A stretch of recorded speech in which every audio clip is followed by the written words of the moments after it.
अस्सलाम वालेकुम रहमतुल्लाहि व बरकातहू। अज़ीज़ान मिल्लत इस्लामी, आप तमाम उम्मती को वो फैसल की तरफ से सलाम मर्द है। घर में बैठी पर्दा नशीन इज़्ज़तदार माँ और बहनों को वो फैसल की तरफ से सलाम मर्द है। आज का मेरा इशू आरएसएस और बीजेपी का जो प्लान है इस्लाम और मुसलमानों के ख़िलाफ़ देश के, उसके ख़िलाफ़ दो अल्फाज इस्तेमाल करूँगा। दो लाइन रहेंगे मेरे, देखो और सार्थक दिखाओ। मेरे को सच्चाई बोलने से कोई नहीं रोक सकता, सच्चाई बोलने से कोई नहीं रोक सकता। इनके गंदे चेहरे बेनकाब करने से कोई नहीं रोक सकता। इनके दिमागों में, इनके दिलों में जो चल रहा वो तो मैं रखूँगा, हर हाल में बोलूँगा मैं। ना मेरे को ये बोलने से कोई रोक सकता, ना बताने से कोई रोक सकता, ना हकीकत का आईना दिखाने से कोई रोक सकता। ये आरएसएस का एक ऐसा घिनौना मंसूबा है। ये आज से नहीं, कांग्रेस के टाइम से करते हुए आए ये लोग, लेकिन कांग्रेस किसी तरीके से इनको दबोच रखी थी। ये लोग खुल के नहीं कर गए। इनके मंसूबे और इनके जो चालें थे उस बारे में बताऊंगा मैं आप लोगों को। ये आज से नहीं है, ये तकरीबन 42 साल से इनका एक मंसूबा है, किसी तरीके से देश में हिंदू राष्ट्र बनाया जाए। समझे, इनकी जनपद का अंडा इनकी। और ये लोग बहुत कोशिश करे, इसीलिए जब से गोडसे सुअर की औलाद खत्म तो क्या हुआ, गोडसे की नस्ल के कईयों कुत्ते पैदा हुए। चाहे आप मिसाल के तौर पे आप भागवत को ले लो, और एक पंचादार बोल के, और एक गटर साफ करने वाला कॉन्ट्रैक्टर है, मोरिया साफ करने वाला, वो सुअर की औलाद आरएसएस का खबीस का बच्चा हमेशा इस्लामी नजर आता उसको। बड़ी तमीज तहजीब से हमारे बीबी आयशा रज़ियल्लाहु अन्हा, बीबी फातिमा रज़ियल्लाहु अन्हा के नामा लेता, इसकी जनपद का अंडा, इसकी हमारे पैगंबर का नाम लेता, इज्जत से लेता। लेकिन खबीस का बच्चा ये दोहराता क्यों है, मैं आप लोगों को बताता चलूं। ये जहर बांटना ये नहीं थे भाई। हमारे देश के अंदर हमारे देशवासियों के इतने जहने खराब नहीं थे। जिस तरीके से ये लोग गंद फैलाते गए, ये लोगों के दिमागों को खराब करते गए, जहर डालते गए, और उसका नतीजा आज आया सामने। आज सारा देश और देशवासी और देश का माहौल यहाँ पे ठहरा है। हम देश में 127वें नंबर पे आप पहुंचे दुनिया में। हमारा रैंक 3 और 4 जाके आज 127वें नंबर पे। ये सिर्फ गंदी सोच, गंदी सियासत, गंदी समझ की वजह है जो आज हमको ये दिन देखना पड़ा। अगर आज भी हम नहीं संभले तो कुछ नहीं रहेगा मेरे देशवासियों। ये बात जहन में रखो, क्योंकि ये देश हमारे पुरखे अपनी जानें निछावर करके हासिल करें। ये बदुआएं हैं, ये किसी के बदुआएं मत लो, किसी का दिल मत तोड़ो। आज जो दौर से गुजर रहे हैं, आज कोरोना सारी दुनिया में खत्म हो गया, लेकिन हमारे देश में फैल रहा है। अभी तीसरी कड़ी आने वाली है कोरोना की, जो 10-12 साल से लेकर 18 साल के बच्चों के लिए बड़े खतरे की अलामत है। 10-12 साल से लेके 18 साल के बच्चों के लिए ये कोई मजहब नहीं देख रहा। ये सबको अपनी हवस का शिकार बना रहा। अब मैं उसमें उलझना नहीं पड़ता, ये कैसे आया, ये कैसे बनाया गया, ये कैसे छोड़ा गया, ये खुदा की कुदरत है या फिर वैसा कुछ है। इन चीजों में बगैर कोई पढ़े के आप लोगों को एक चीज बता दूं कि देखो, आज भी आंख खोलो, समझ जाओ और सुधर जाओ। ये हिंदू राष्ट्र कभी होने वाला नहीं है। हिंदू राष्ट्र कभी नहीं बनता। अरे तुम 4 बोलने से बन जाता क्या? 4 जहने खराब करने से हो जाता क्या? इनकी एक प्लानिंग है, किसी तरीके से मुसलमान को परेशान किया जाए, जिसके ऊपर ये लोग काम भी किए थे। एनआरसी बोल के निकाले, CAA NPR बोल के, मुसलमानों को तंग नजरी से देखने के लिए, मुसलमानों को परेशान करने के लिए। उसके बाद टिबुल तलाक बोल के एक कानून बनाया गया, जो वो भी रद्दियों में गया, वो भी गटर में गया। हाँ, कोई ये चीज में बताए, कोई एक चीज में ये लोग कामयाबी हासिल कर सके, कोई एक चीज इनकी कामयाबी, कोई एक फैसला इनका कामयाब हुआ, कोई देशवासी को फायदा पहुंचा। अगरचे हम ये बोल रहे हैं तो हम बहुत बुरे हैं, क्योंकि हम हकीकत बयान कर रहे हैं, हम सच्चाई बता रहे हैं। तो इसीलिए ये आरएसएस की सोची समझी साजिश है, किसी तरीके से देश को और पीछे ले जाया जाए, और 50 साल पीछे ले जाया जाए, देश को ढकल दे और देश को वहां छोड़ दे, जाते वक्त वहां छोड़ दे जहां से देश को फिर उभार के ऊपर लाने के लिए 100 साल का वक्फा लगे, 100 साल का वक्फा लगे। इसीलिए ये लोग हर 4 दिन को कभी कोई चैनलों को खरीद कर एंकरों को इस्तेमाल किया जाता, जिसमें इस्लाम को हो या हमारे मुसलमान मजहब को टारगेट बनाया जाता। तबलीग जमात के लिए क्या कुछ नहीं करे ये लोग, क्या हासिल हुआ, कामयाबी हासिल हो सकी, कोई चीज में कामयाब हुई ये लोग, सिवाय जहर बांटने के। कभी टमाटे वाले को परेशान करे तो कभी प्याज बेचने वाले को परेशान करे। हाँ, गरीब मेहनत मजदूरी कर रहा हो, 200, 250, 300 रुपए ले जाता अपने घर को मेहनत करके, उसको मारा गया, परेशान किया गया, मॉब लिंच की गई, कईयों गरीब बच्चों को मारा गया पकड़ के, दाढ़ियां पकड़ के दाढ़ियों पे पेशाब किया गया। हासिल क्या हुआ? रे नस्ले हरामों, अरे कुत्ते के बच्चों, सारी दुनिया में एक तमाशा बन गए तुम। देश का नाम खराब हुआ उससे, देश का नाम खराब हुआ उससे, तुम पे पाबंदियां आयद किए गए, देश का माहौल खराब किया गया। हासिल कुछ हुआ? हासिल कुछ नहीं हुआ। अगरचे तुम्हारी अम्मा सही जनी तुमको, तुम्हारी वाकई नस्ल में फर्क नहीं है, वही जिसके पास ताकत है अपने जोर उसके ऊपर आजमाओ। तुम ये जुल्म भी करते रहे किसके ऊपर? जो मेहनत मजदूरी करने, कोई बंगाल से आया, कोई आसाम से आया,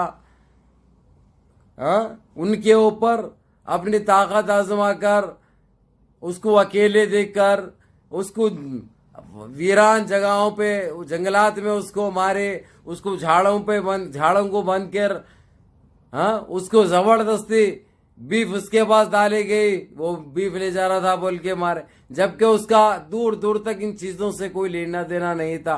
हकीकत ये है, सच्चाई है। लेकिन तुम लोग ये सिर्फ बदनाम करने के लिए, देश का माहौल खराब करने के लिए, देशवासियों को परेशान करने के लिए, देश में महंगाई फैलाने के लिए।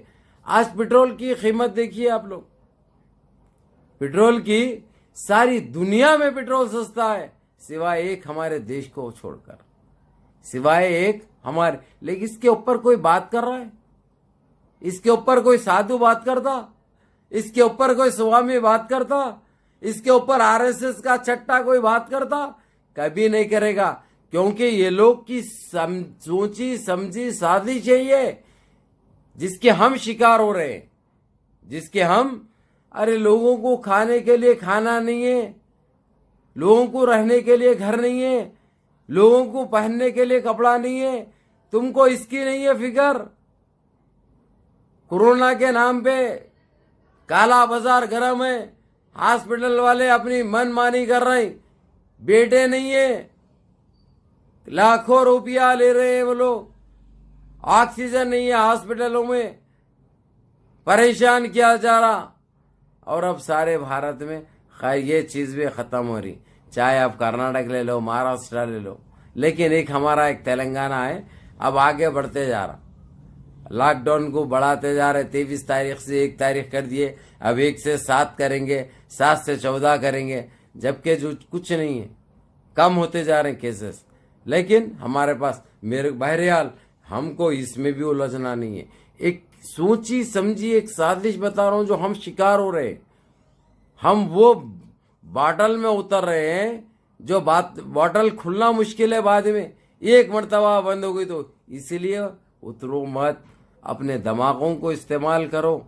आज भी संभल जाओ, सुधर जाओ, आज भी एक हो जाओ। ये आरएसएस किधर की भी छोड़ने वाली नहीं है।